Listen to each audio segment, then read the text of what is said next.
Nous allons entendre une annonce officielle historique, la mise en accusation du président Trump pour abus de pouvoir, obstruction à la justice et entrave au travail du Congrès.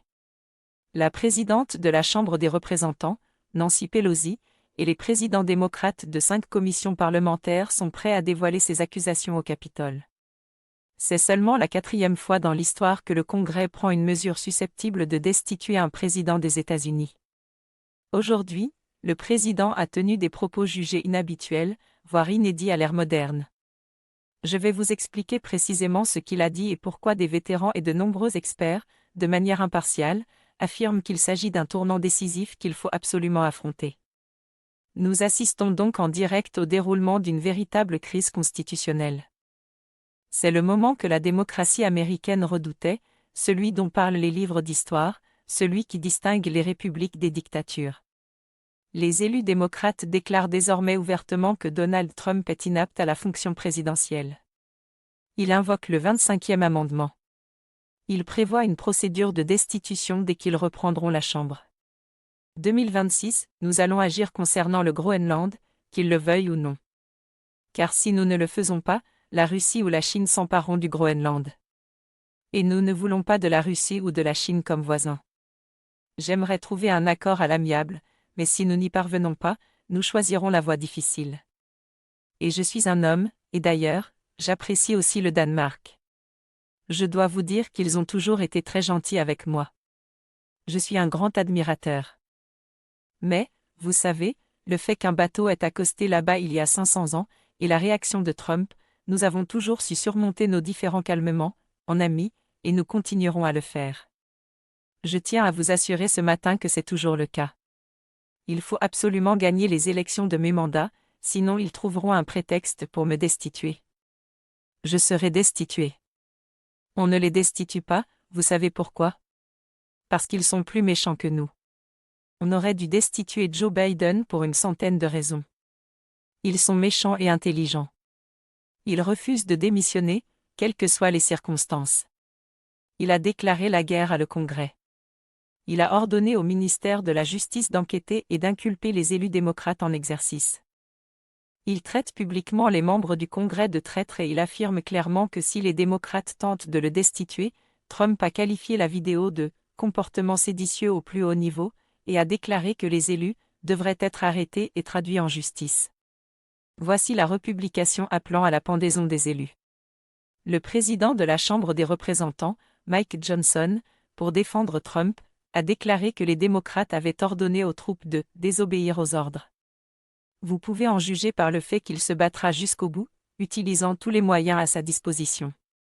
Il ne s'agit pas de théâtre politique. Il s'agit du pouvoir exécutif instrumentalisant les forces de l'ordre fédéral contre le pouvoir législatif. Il s'agit d'un président menaçant d'emprisonner ses adversaires politiques pour l'avoir critiqué. Il s'agit d'autoritarisme en direct sur le sol américain. Néanmoins, Trump a qualifié la vidéo de « comportement séditieux au plus haut niveau » et a déclaré que les élus devraient être arrêtés et traduits en justice. Voici un message appelant à la pendaison des législateurs à circuler. Le président de la Chambre des représentants, Mike Johnson, a défendu Trump en affirmant que les démocrates avaient ordonné aux troupes de désobéir aux ordres. À vous de juger de cette défense. Voici ce qui a déclenché cette crise constitutionnelle. Les démocrates au Congrès s'inquiètent de la santé mentale de Trump, de sa capacité de décision et de son comportement, qu'ils qualifient de plus en plus erratique et dangereux. Le point de rupture a été la révélation du projet d'annexion du Groenland par Trump. Je tiens à remercier les 140 personnes qui ont voté hier en faveur de la résolution RES 939, la résolution 939 de la Chambre des représentants, visant à destituer Donald John Trump, président des États-Unis, pour crimes graves. Selon plusieurs sources, Trump est devenu obsédé par l'idée de s'emparer du Groenland après avoir été privé du prix Nobel de la paix. Il était convaincu de le mériter et était furieux de ne pas l'obtenir. Et sa solution consistait à montrer au monde, en annexant un territoire souverain par la force si nécessaire, que nous allions faire quelque chose au Groenland. Qu'il le veuille ou non. Parce que si on ne le fait pas, la Russie ou la Chine envahiront le Groenland et on n'aura plus ni la Russie ni la Chine comme voisins. J'aimerais trouver un accord à l'amiable, mais si on n'y arrive pas, on devra choisir la voie difficile. Et je suis un homme. D'ailleurs, je suis aussi un fan du Danemark, je dois vous le dire. Ils ont toujours été très gentils avec moi. Je suis un grand fan, mais le fait qu'ils aient accosté là-bas il y a 500 ans ne signifie pas qu'ils possèdent le territoire. Si on ne gagne pas les élections de mes mandats, ils trouveront un prétexte pour me destituer. Je serai destitué. On ne les destitue pas. Vous savez pourquoi? Parce qu'ils sont plus méchants que nous. On aurait dû destituer Joe Biden pour une centaine de raisons. Rire étouffé, ils sont méchants. Voilà le niveau de délire auquel on a affaire. Un président prêt à envahir un allié parce qu'il s'est senti offensé par une récompense. Lorsque ces informations ont été rendues publiques, plusieurs démocrates ont dit exactement ce qu'ils pensaient. Sénateur Ed Markey a appelé à invoquer le 25e amendement. Les représentants Jasmine Crockett et Eric Swalwell ont relayé cet appel. D'autres démocrates ont commencé à discuter ouvertement de la destitution, préparant le terrain pour ce qui se passera s'ils reprennent le contrôle de la Chambre en novembre 2026. New York, nous sommes sur le point d'entendre une annonce officielle historique concernant les articles de mise en accusation, accusant le président Trump des abus de pouvoir et des obstructions à la justice, et non au Congrès. La présidente de la Chambre, Nancy Pelosi, et les présidents démocrates de 5 commissions parlementaires étaient prêts à révéler les accusations au Capitole. Or, ce n'est que la 4e fois dans l'histoire que le Congrès agit pour potentiellement destituer un président des États-Unis. Aujourd'hui, le président a tenu des propos que beaucoup qualifient d'inhabituels, voire sans précédent à l'ère moderne. Je vais vous montrer exactement ce qu'il a dit et pourquoi des vétérans et de nombreux autres experts, de manière non partisane, affirment qu'il s'agit d'un tournant décisif. Le débat s'intensifie. De plus en plus de démocrates se joignent à la discussion. De plus en plus nombreux sont ceux qui disent que Trump doit partir, qu'il est trop. Il est dangereux de conserver le contrôle des armes nucléaires et de l'armée. La réponse de Trump a été de redoubler d'efforts. Lors de réunions privées avec les républicains de la Chambre des représentants, Trump a été on ne peut plus clair sur sa position. Il sait que si les démocrates remportent la Chambre en 2026, ils lanceront une procédure de destitution. Il a déclaré directement aux républicains, sur la base des comptes rendus de ces réunions, qu'il ne démissionnerait pas de son plein gré. Il se battra jusqu'au bout. Il considère les élections de mi-mandat de 2026 comme un référendum sur la question de savoir s'il terminera son mandat ou si les démocrates parviendront à le destituer. Je tiens à remercier les 140 personnes qui ont voté hier en faveur de la résolution HRE 939, la résolution 939 de la Chambre des représentants. Cette résolution, la résolution 939, met en accusation Donald John Trump, président des États-Unis, pour crimes et délits graves. Et il fait clairement comprendre aux républicains qu'ils ont intérêt à conserver la Chambre, car si les démocrates gagnent, tout changera. Mais Trump ne se contente pas de se défendre. Il a lancé une offensive tous azimuts contre le Congrès. Il a ordonné à son ministère de la Justice d'enquêter sur les élus démocrates. Non seulement enquêter, mais inculper. Le Washington Post a rapporté le 13 février que le ministère de la Justice de Trump a lancé une enquête pour inculper 6 membres démocrates du Congrès, 6 parlementaires en exercice. De quel crime? Nous ne nous attendions pas à commencer ce soir par l'article 92 du Code uniforme de justice militaire. Nous le faisons parce qu'un débat, si l'on peut dire, a éclaté aujourd'hui sur sa signification, et suite aux appels du président des États-Unis à inculper 6 membres démocrates du Congrès pour trahison. La trahison, comme vous le savez peut-être, est passible de la peine de mort. Le président Trump a relayé une publication sur les réseaux sociaux appelant à la pendaison de ses parlementaires pour avoir exhorté les responsables militaires et les employés fédéraux à résister aux ordres illégaux de Trump, affirmant que si ce dernier ordonne quelque chose d'inconstitutionnel, il ne faut pas obéir. Voilà le crime, une critique du discours politique incitant à respecter la Constitution plutôt que de suivre Trump. C'est sans précédent dans l'histoire américaine. Aucun ministère de la Justice n'a jamais tenté de criminaliser ce type de discours politique. Les parlementaires ont toujours pu critiquer le président et appeler à la résistance aux ordres illégaux, ce qui est protégé par le premier amendement. C'est un droit politique fondamental. Mais Trump ne l'entend pas de cette oreille. Il considère toute critique comme de la trahison et instrumentaliser le ministère de la Justice pour punir ses détracteurs. La situation est devenue absurde. Certains de ces élus démocrates n'ont appris que Trump voulait les inculper qu'en lisant la presse. Des discussions internes au ministère de la Justice ont fuité. Le ministère n'a même pas daigné les en informer directement. Ils ont appris qu'ils étaient visés par les médias. Voilà à quel point ce processus est devenu corrompu et chaotique. Trump traite publiquement ses élus de traîtres. Il affirme qu'ils devraient faire l'objet de poursuites pénales. Il profère des menaces à peine voilées sur le sort des traders et ses partisans l'écoutent. Certains profèrent même des menaces de violence directe contre ses élus.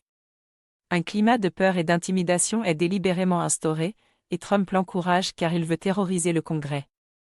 Il veut que les démocrates aient peur de le critiquer, peur d'enquêter sur lui, peur de le destituer. Il utilise la peur et les menaces de poursuite comme des armes.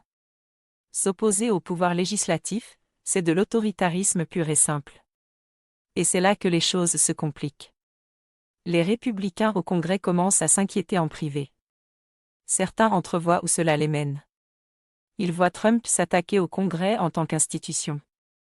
Ils le voient utiliser le ministère de la Justice pour cibler les parlementaires. Et ils réalisent quelque chose de terrifiant: si Trump peut faire cela aux démocrates aujourd'hui, il pourrait le faire aux républicains demain. Tout républicain qui s'oppose à lui, qui vote contre lui, qui le critique, pourrait devenir la prochaine cible, faire l'objet d'enquêtes du ministère de la Justice, voire de poursuites fédérales. Il règne donc une réelle anxiété au sein du Parti républicain. Des inquiétudes discrètes, des conversations privées sur la question de savoir si Trump est allé trop loin. Mais publiquement, les républicains gardent pour la plupart le silence, car ils craignent la base électorale de Trump, craignent d'être battus lors des primaires, craignent d'être les prochains visés. Par leur silence, ils le confortent dans son action. Parlons du 25e amendement, car sa compréhension explique pourquoi les démocrates en discutent et pourquoi Trump se bat avec autant d'agressivité. Le 25e amendement a été ratifié en 1967 après l'affaire Kennedy. Assassinat. L'article 4 permet de destituer un président incapable d'exercer ses fonctions, que ce soit pour cause d'incapacité physique ou mentale. Voici comment cela fonctionne. Le vice-président et la majorité du cabinet déclarent par écrit que le président est inapte à exercer ses fonctions. Le vice-président devient alors immédiatement président par intérim. Le président peut contester cette décision en envoyant une lettre attestant qu'il est en bonne santé. Le vice-président et le cabinet disposent ensuite de 4 jours pour répondre. Le Congrès vote ensuite. Si les 2/3 des membres de la Chambre des représentants et du Sénat estiment que le président est inapte à exercer ses fonctions, le vice-président reste président par intérim de façon permanente. Les démocrates débattent de cette question car ils croient sincèrement que Trump est mentalement inapte. L'épisode du prix Nobel au Groenland en est la preuve flagrante. Un président prêt à envahir un allié parce qu'il n'a pas reçu de prix n'est pas rationnel. Ce n'est pas une réflexion stratégique. C'est un homme qui agit sous l'effet d'un ressentiment personnel et de délire de grandeur. Les démocrates affirment que c'est dangereux. C'est quelqu'un qui ne devrait pas avoir le contrôle des armes nucléaires. Quelqu'un qui doit être destitué pour des raisons de sécurité nationale. Mais voici. Problème, le 25e amendement exige que le vice-président initie la procédure. Or, le vice-président de Trump est J.D. Vance. Il lui est totalement loyal et lui doit toute sa carrière. Il ne le déclarera jamais inapte. Le 25e amendement est donc inapplicable. C'est pourquoi les démocrates se concentrent également sur la destitution. La destitution ne requiert pas l'intervention du vice-président. Elle exige une majorité à la Chambre des représentants pour mettre en accusation et une majorité des 2/3 au Sénat pour condamner et destituer le président. Si les démocrates remportent la Chambre en novembre 2026, ils disposeront des voix nécessaires pour lancer une procédure de destitution. Quant à savoir s'ils parviendront à obtenir les 2/3 des voix au Sénat pour la condamnation, c'est une autre histoire. Mais ils peuvent au moins forcer un procès, obliger Trump à se défendre et contraindre les républicains à voter publiquement pour son maintien en fonction. À présent, examinons la signification concrète de ces mises en accusation. Les accusations précisent que le ministère de la Justice de Trump poursuit sont glaçantes. Il envisage de poursuivre des élus démocrates pour incitation à l'insubordination dans l'armée. L'idée est que, en incitant les officiers militaires à désobéir à des ordres illégaux, ces législateurs sapent la discipline militaire et la sécurité nationale. Mais cette théorie est absurde. Le droit militaire est établi depuis les procès de Nuremberg. Les officiers militaires sont tenus de désobéir aux ordres illégaux. L'obéissance aux ordres n'est pas une excuse pour les crimes de guerre ou les violations constitutionnelles. Ainsi, lorsque des parlementaires disent que si le président ordonne quelque chose d'illégal, il ne faut pas obéir, ils n'incitent pas à l'insubordination. Ils exhortent simplement les citoyens à respecter la loi et la Constitution. Or, le ministère de la Justice de Trump instrumentalisait cette situation pour en faire un crime. Les 6 parlementaires visés sont tous des critiques virulents de Trump, des personnes qui ont été à l'avant-garde pour le tenir responsable, pour enquêter sur lui et, potentiellement, pour le destituer. Il s'agit clairement d'une mesure de représailles, clairement politique, clairement conçue pour intimider, pour faire comprendre à tous les autres parlementaires que si vous vous opposez à Trump, si vous vous exprimez contre lui, vous pourriez être les prochains, vous pourriez faire l'objet de poursuites fédérales, vous pourriez aller en prison. Et ce message fonctionne. Certains démocrates se font plus discrets. Certains renoncent à leurs critiques par peur. Lorsque les parlementaires ont peur de s'exprimer contre le président, la démocratie est gravement menacée. Voici ce que tout cela signifie. Trump a clairement indiqué qu'il ne démissionnerait jamais. Peu importe ce qui sera révélé, quelles que soient les accusations portées contre lui, peu importe le nombre de personnes qui réclament sa destitution, il restera en poste. Et il défie quiconque de le forcer à partir.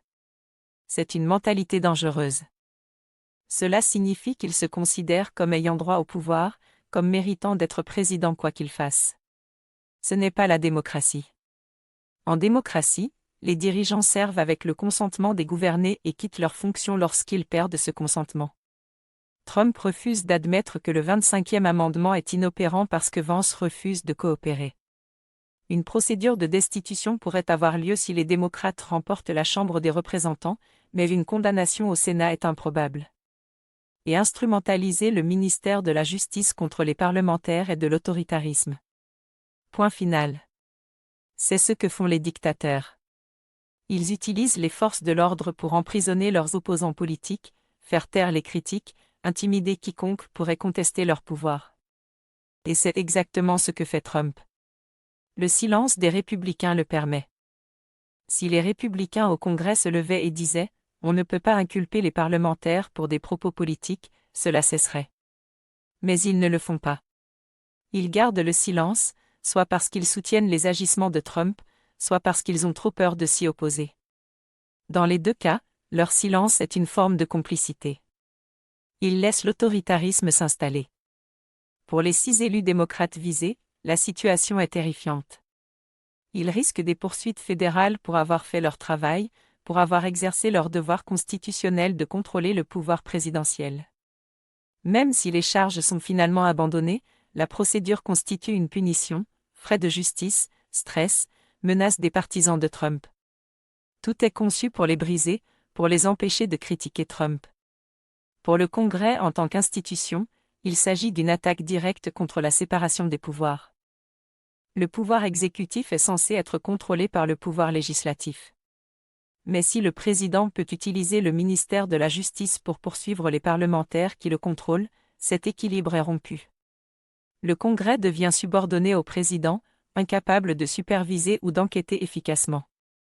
Cela modifie fondamentalement notre système de gouvernement et notre démocratie. C'est une question existentielle, car si Trump peut refuser de démissionner et instrumentaliser le ministère de la Justice, le Congrès risque de compromettre le pouvoir exécutif. Si le gouvernement intimide les législateurs en toute impunité, alors nous ne sommes plus une démocratie. Nous sommes une autocratie déguisée en démocratie. Les élections n'auront plus aucune importance si le dirigeant refuse de quitter le pouvoir et utilise la force de l'État pour écraser l'opposition. Seuls les électeurs peuvent y mettre un terme. Les électeurs doivent décider en novembre 2026 que cette situation est inacceptable, que Trump et ses complices doivent être destitués, que la démocratie prime sur l'appartenance à un parti. Les prochains mois seront déterminants pour savoir si l'Amérique restera une république ou si nous basculerons dans une autre forme de démocratie.